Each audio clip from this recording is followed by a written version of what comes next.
Good morning, everybody. As you know, I did a breakdown on Jett Lawrence and the rest of the field because, again, he's leading the championship. And I've got a lot of requests and things to do one on Eli. But I watched Washougal again last night, and wow. Those two guys, Eli and Chase, man, those dudes are hauling ass.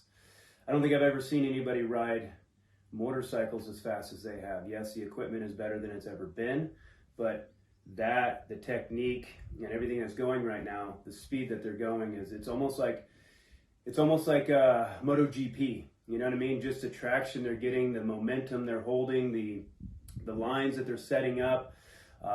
It's amazing. So let me break this down. So you look at Eli, you look at Chase. Let's start with Chase. Chase is so soft on the motorcycle, so patient on the motorcycle. Every bump that he hits, you can just see the body, move with whatever that bike is doing, whatever the track is giving to the bike. There's just such a softness. There's almost a patience to him, and there's a smoothness to him with the throttle and all that. I think the bike is working really well, probably the best right now, suspension-wise. But how is he doing that? I feel that's all through technique, because in that class, he has the best technique of everybody. He's on his toes, his hips, his back, his arms. Everything is in the position to allow his body to work at its optimum, at the strongest, most stable, most coordinated, most efficient position. Because if you're going to do something so dynamic as motocross, well, then you better be in the best position. Just like if you want to go fast as they are, you better have your bike set up and balanced, right? So that is one thing I see with Chase. With Eli, he's just more alpha, man. He's just more alpha. You know what I mean? I mean, you just see it in his ride, and it's like, that's alpha man, and then kind of beta men. And just, he is on the gas. He is so damn aggressive. But why can he do that? One is because the strength he has, the fitness that he has, now the confidence that he has, the years and years and years of doing what he's done for so long at such a level has made it just instinctual to know when he gets on the gas, what's coming next. Yes, that bike is working really well for him also. But with Eli, you see, he's on his toes, his hips are out, his back is straight, arms, everything is good. But he does have a little bit of a tuck to him when he's riding a little bit tight. And you've seen it in the past, and I've talked to him before, is like when he hunches and rounds a little bit, he struggles a tad. When he lengthens out on the motorcycle, chest up, hips out, he's unbeatable. So, but the thing is what questions me is, and I've been the same when I battled with Brownie and Langston and Lamson and, all these guys. It's like when we're going for the championship, and anybody's going for the championship can all of a sudden bring that pace to a new level. To a complete new level. I mean, they're beating these guys by 40 seconds, which in the beginning of the year or whatever, it was neck and neck. And why is that? Because they're battling for a championship. And so when that happens, you can bring your ability to a whole new level. But my question is, well, why can't we do that all the time then? Why only when it comes to this point, what is it? You get more focus, the fear of failure maybe goes away because you have to ride at this level, you have to perform at this level. But so it's kind of a strange thing, and it's cool to watch. But what I see with those two guys is they're so strong on the bike, they're loose on the bike, they're flowing on the bike, where if you drop back, and again, at Washougal, not the beginning of the year, because that was the past and not in the future, but right now, that's all I'm talking about. As you see, Dungey he wore a neck brace forever. Okay, sorry, but it is what it is. And you'll see every time he lands, there's a bend in the knees and then a sit. Even though his hips are out a little bit, he tucks a little bit, but there's always a bend in the knees. Anytime he lands hard and the first movement is this, he sits down more than everybody also. But why is that? It's because his body, his nervous system got programmed from 1 trillion reps of being able to have to look up, look up, look up, look up. You can't be in this position with a neck brace on, so he's either had to always be here or sit down, to be able to see up. And that's kind of gotten conditioned into him. Now you look at Roxon. Roxon has a great technique. He's very smooth, but he's stiffer than the rest. He's stiffer than the other two guys. You know, he moves side to side more. When he throws a bike, the foot comes off. Just little things. And yes, are these guys great? They're fucking great. But nobody analyzes this stuff. Nobody analyzes the little things that these guys are doing right, and maybe these guys are doing that they could be better. Football, baseball, basketball, all that have analysts to break down people's technique and break down people's play. But in motocross, there's not. You know what I mean? It's always kind of on the surface. So you look at that. Then you go to Anderson. Anderson has a little bit of a butt tuck. He rounds a little bit. And so you're going to see things happen a little bit more quickly, violent for him. That's why he moves around on the motorcycle a bit more than the top two guys right now. All right. Then you look at Plessinger, because these are the guys that were kind of in the battle. He's a little bit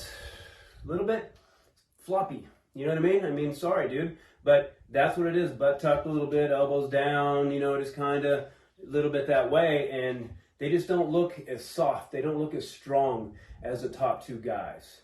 So these are the little things that I'm seeing. One is the knees bending first instead of the hips bending first. Two, the butt tucking in. So now you're locked up from upper body to lower body. It's like welding the front end to the rear end. So things are going to happen more violently.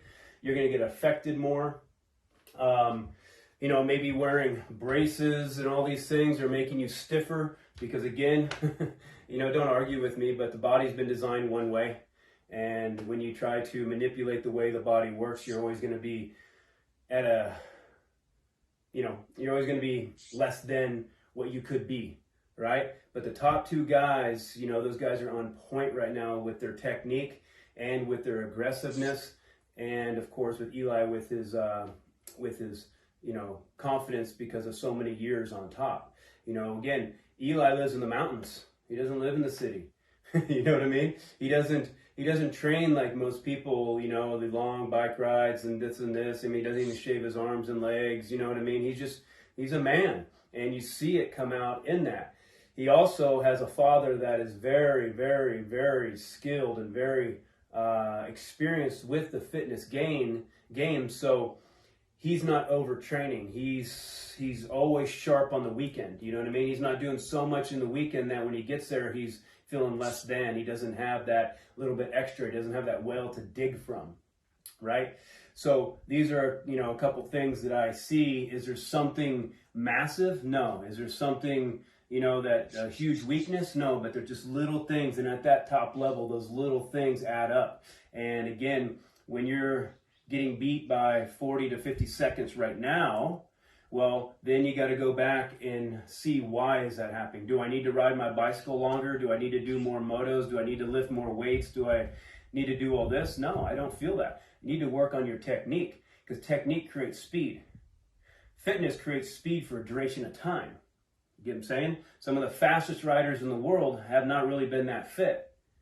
But the fit guys will hunt them down maybe at the end, okay? But true speed comes from technique, comes from approach. So that's what I'm seeing with Chase. He's just beautiful to watch, so soft. And I feel that him and Jett are just going to set this world on fire in a couple more years, because there's a lot of guys that are going to be retiring, and it's going to be open field. And then with Eli, you know, he's just alpha, man. He's just alpha, man. When he twists it, he twists it. It's pretty exciting to watch, because that guy will line things up. He'll set things up, and then you see this slingshot. So, again, people wanted me to break this down, but there's not really much to break down, because they're not doing anything, you know, spectacular, or they're not doing anything bad. You know, they're doing everything kind of just picture perfect the way you should be doing it. Also the mindset. Where's their mindset at? You know, their mindset is to win, not to hope this doesn't happen.